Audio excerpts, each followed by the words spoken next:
Tudo bom, moçadinha? A gente continua a conversa sobre vírus. Agora talvez a parte mais interessante, da conversa sobre vírus, as doenças causadas por vírus, as viroses. Primeiramente eu queria lembrar que para a maioria das provas de vestibular, o que mais interessa na nossa conversa é a transmissão da doença e a prevenção contra a doença.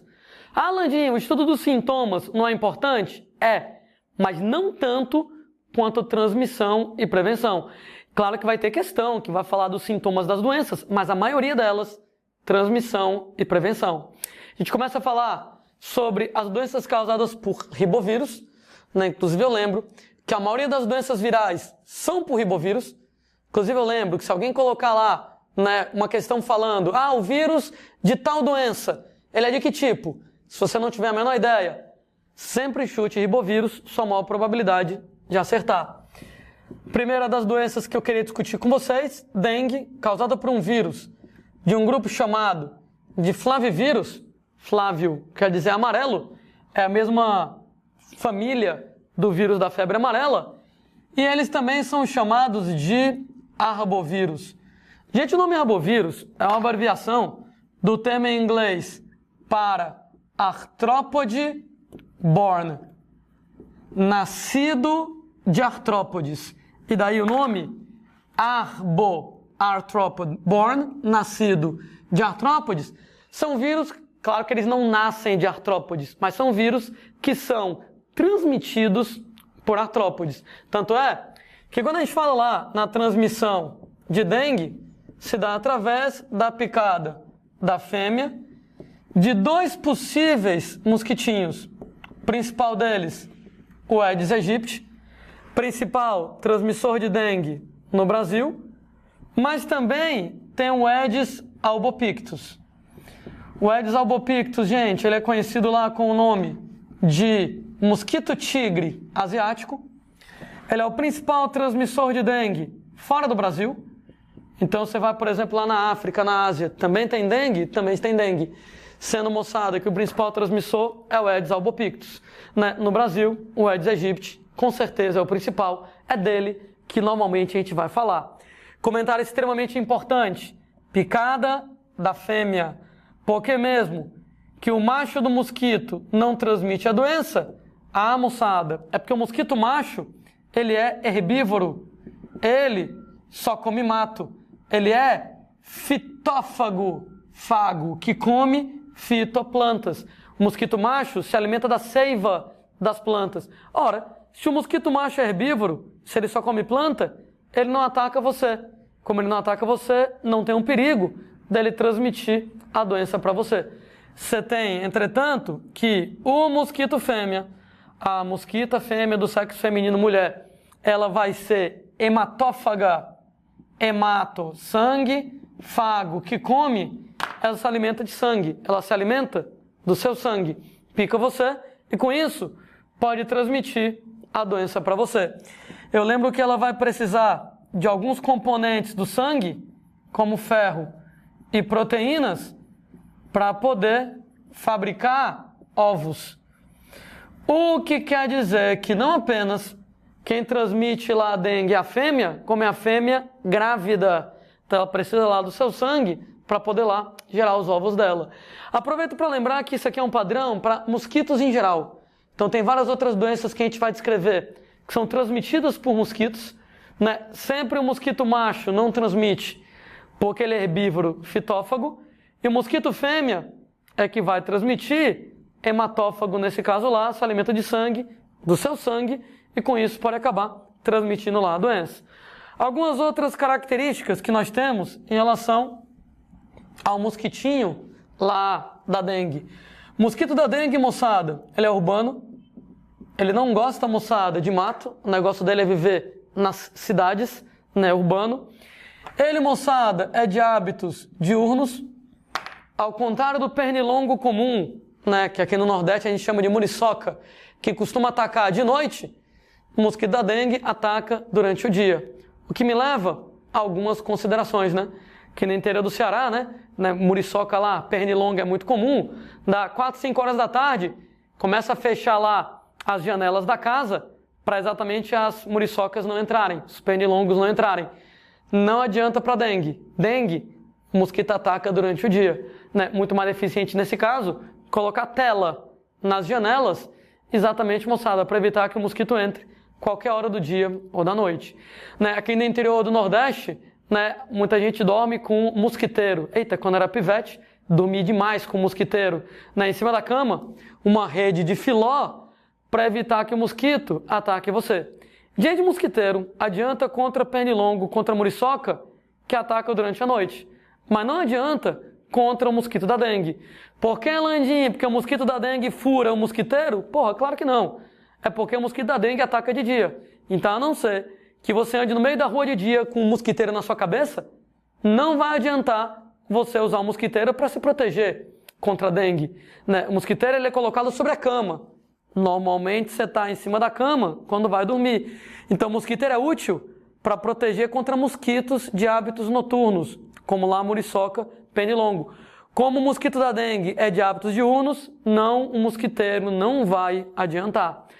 O mosquito, moçada, lá da dengue, ele é listrado de preto e branco, né? Assim, na verdade, o Aedes aegypti, ele é preto, com leves listras brancas. O Aedes albopictus, ele é mais branco, com listras pretas, dá inclusive o nome mosquito tigre, né? Lembra lá um tigrezinho com listras pretas aí na parada, né? Então a pernilongo, a muriçoca, né, comum, vai ser acinzentado, vai ter uma coloração cinza. Enquanto o moçado, o mosquito da dengue, vai ser lá listrado de preto e branco. O mosquito da dengue, ele vai ser holometábolo. Eita, que nome feio. Deixa eu colocar aqui no cantinho. Em relação, moçada, aos insetos, eu posso classificar os insetos de acordo, gente, com a presença ou não de larvas em 3 grupos. Claro que em zoologia nós vamos voltar a falar sobre isso, mas eu vou ter que adiantar alguns comentários com vocês agora. Nós temos que insetos podem ser ametábolos, hemimetábolos ou holometábolos. O que quer dizer o nome A? Sem, né? Nesse caso, moçada, esses caras não apresentam metamorfose. Então, eles não apresentam fase larvária. Hemimetábolos, hemi quer dizer metade.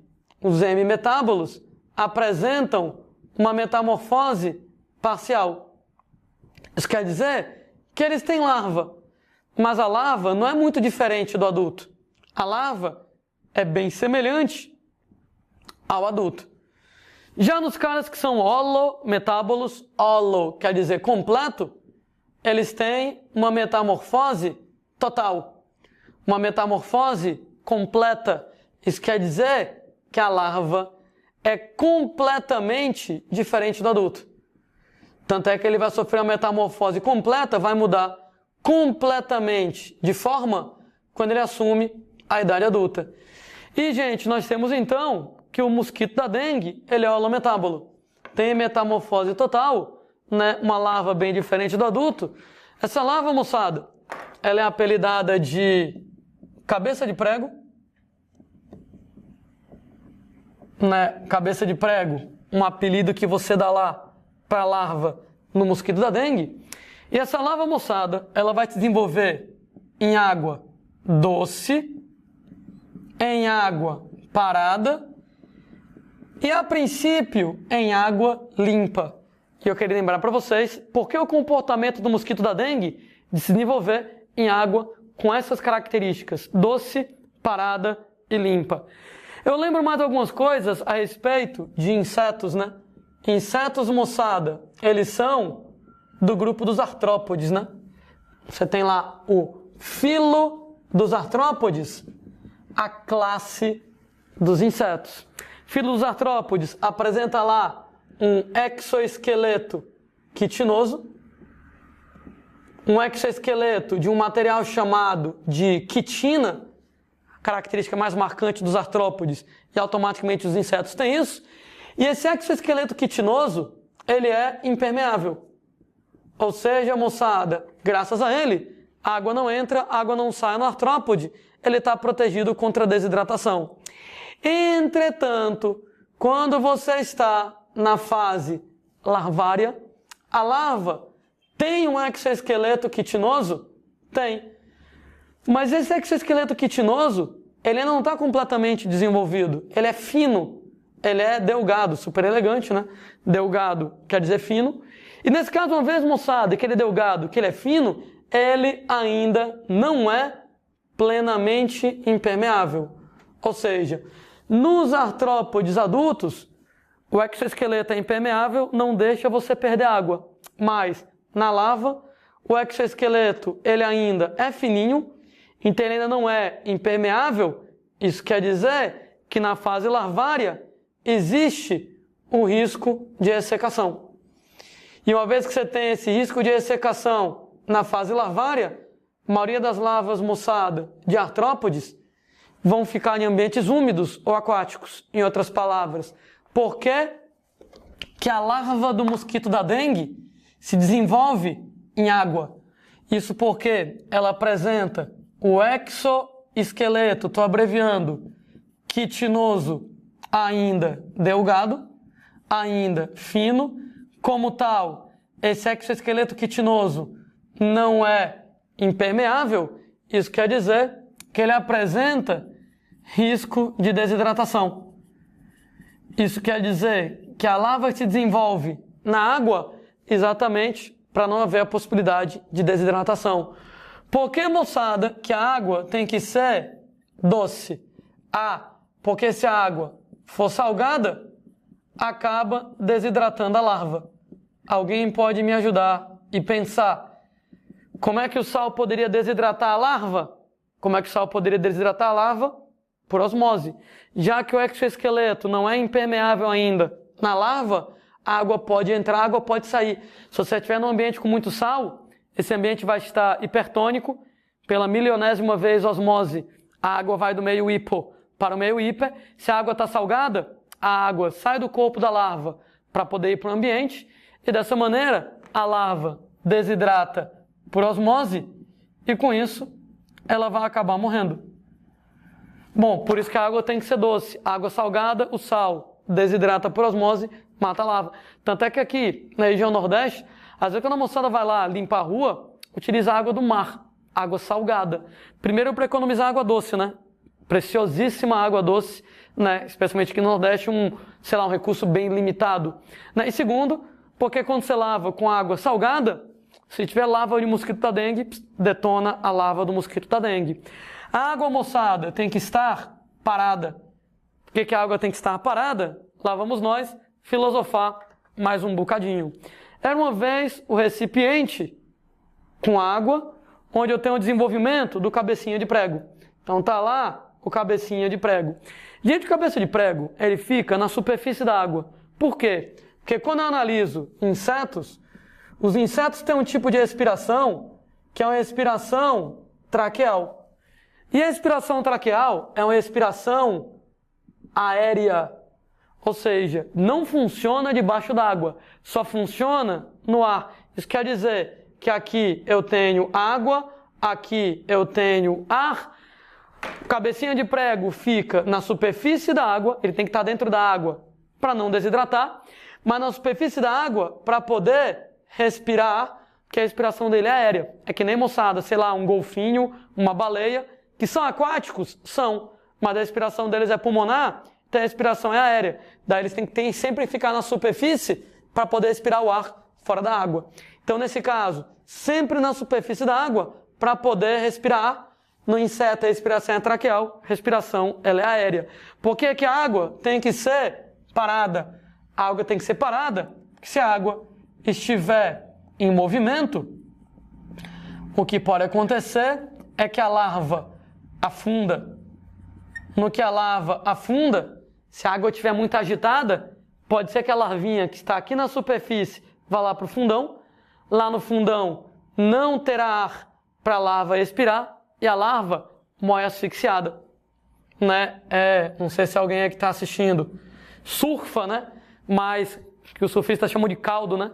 Às vezes o movimento lá do mar, né, arrasta o surfista lá pro fundo do mar, né, pro fundo da água, né, e o cara vai lá se aperrear, vai ficar lá, né, sem conseguir respirar, claro, debaixo da água. Se ficar muito tempo, ele asfixia. Então, se a água estiver em movimento, a larva leva um caldo né, lá debaixo d'água, acabam morrendo asfixiada. Originalmente, a água tinha que ser limpa. Por quê? Porque se a água estiver suja, ela vai ter muitas bactérias. Água suja, né? Sujeira, basicamente, moçada, é matéria orgânica, né? Sujeira é o quê? Resto de comida, resto de planta, resto de animal, cocô, xixi. Tudo isso é matéria orgânica. E tudo isso é decomposto por bactérias. Se a água estiver suja, ela vai ter muitas bactérias. E essas bactérias, a princípio, aeróbicas, né?